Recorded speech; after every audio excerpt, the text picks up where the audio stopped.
So this is the wrap-up for Detiectival Summer 2023. I'm going to give you some thoughts on it afterwards.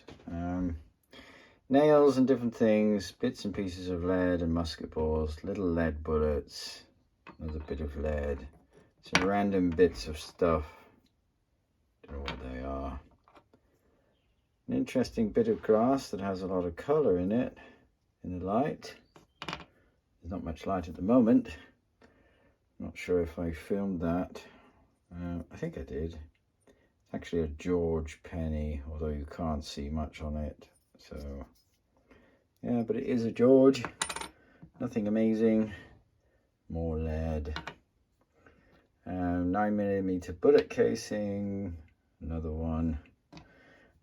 Bit of random, whatever that is. Buttons. There's a few buttons up there. None of them particularly spectacular, but this one has a bit of gold gilding on it.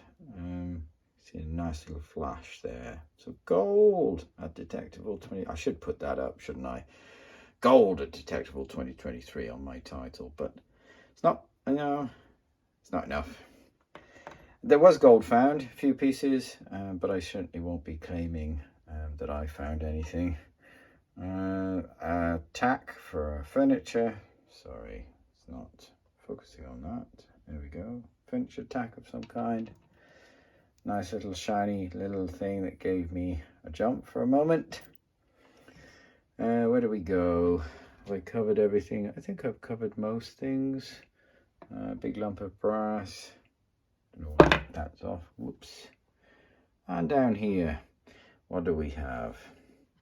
On my last day, I had a lovely little silver hammered, which is bent over, and it's a long cross. You can see with the pips inside, and it's been quite heavily clipped. 1300s was the estimate that they gave me. Difficult to know who exactly that belongs to. This was in the same hole as a little Roman coin, but they weren't sure if it was part of a key or part of a brooch, so that they couldn't agree on it, so they gave it me back and said they're not sure. This they identified as being absolutely part of a Roman fibula, which is just a shame that I didn't get the rest of it, but anyway, always nice to find a bit of a fibula. And 2 coins. Come on. Yeah, you can just about make out the men stood on that coin, standard bearers. It's not so clear, but you can see them. There is a bust of a kind on there, although it is quite difficult to see. You can see some lettering around the outside too, I think. It's and another one, similar area. It is Constantine the Great. Both of them are Constantines. Looks like it's got a bit scratched on both sides, which is a surprise. Don't remember that, but anyway, perhaps they cleaned it up a bit to see what it was. Yeah, cool. So a couple of Romans, a silver hammered coin, and some other bits and pieces.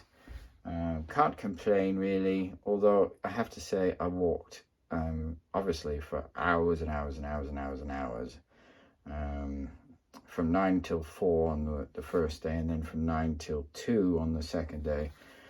And yeah, you know, I would have expected to find actually quite a lot more in that area full of history, but I'll give you my thoughts in a second.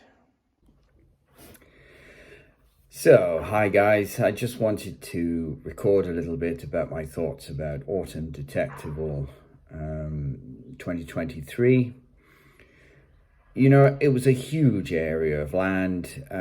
Some areas were very difficult. The grass was very long in some parts. There was very high stubble in some of the fields. But some of the fields were quite easy in terms of, you know, no long grass, and it was quite easy detecting.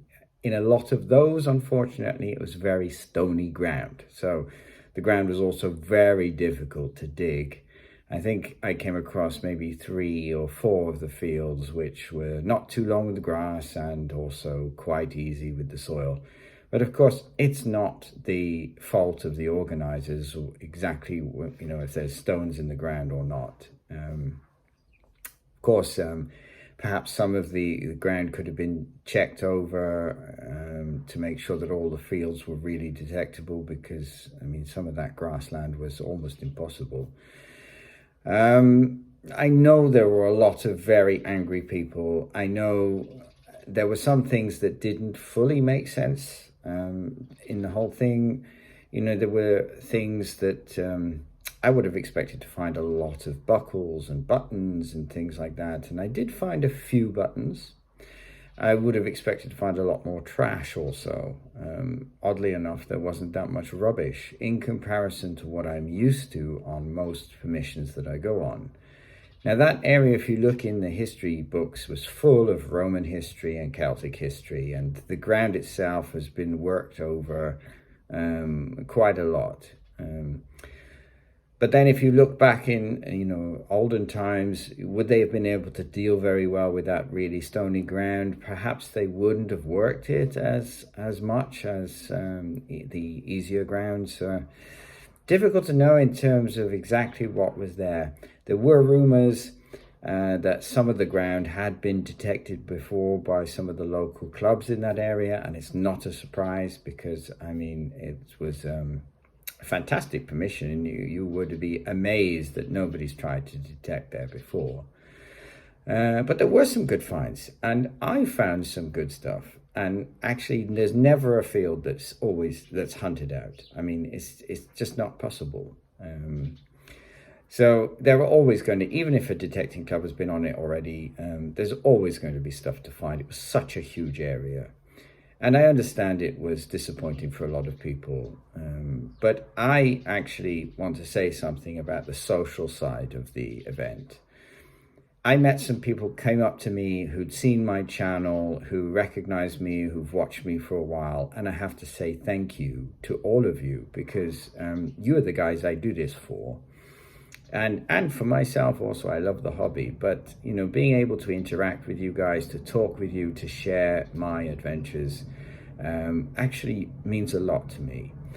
And enjoying the food, there was some great food there. There were there's a raffle, a lot of fun. There was perhaps a little bit too much drinking going on in some cases. There was one guy who was falling around totally naked at the end of one evening, crashing in his tent and then throwing up everywhere. So, I mean, it was,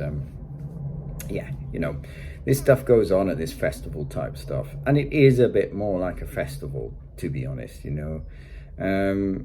Some of the other detecting clubs, they're a much calmer, much tamer environment. But I must admit, I really enjoyed it. And I'm looking forward to the future ones. I'm looking forward to seeing my friend the Coffee Bush Kid again, who will hopefully come back for next year's event. And I'm looking forward to meeting more of you guys at these events. And, even on the plane, as I was flying over, somebody came up to me and said, "Oh, you're the guy off YouTube, you do the metal detecting." Amazing stuff, really amazing. So I want to say thank you to each and every one of you. I wouldn't give up if you're going to Detiectival. Don't give up on it. I think that it's potluck. As with every permission that you get, sometimes you find incredible things, and sometimes it doesn't make sense, but there's almost nothing there. So I really appreciate all the effort that the organizers went into doing, and they certainly do their best to look after everybody. And a huge thank you to LP for organizing the event, and to the rest of you guys, the Rodney Cook events and things like that. Everybody who organizes events, it's a lot of hard work for them, and they do it for us, and they do the best that they can, but they don't always get it perfect. Anyway, guys, I'm going to stop talking. I enjoyed my time there. I hope other people did too, even though it was difficult circumstances, very hot, difficult ground, all the stuff. But it was still great to be having the social aspect, meeting all the people, and having a lot of fun. Please look after yourselves and each other. Take care of you and enjoy whatever you're doing, and I will see you on the next one. Moving on.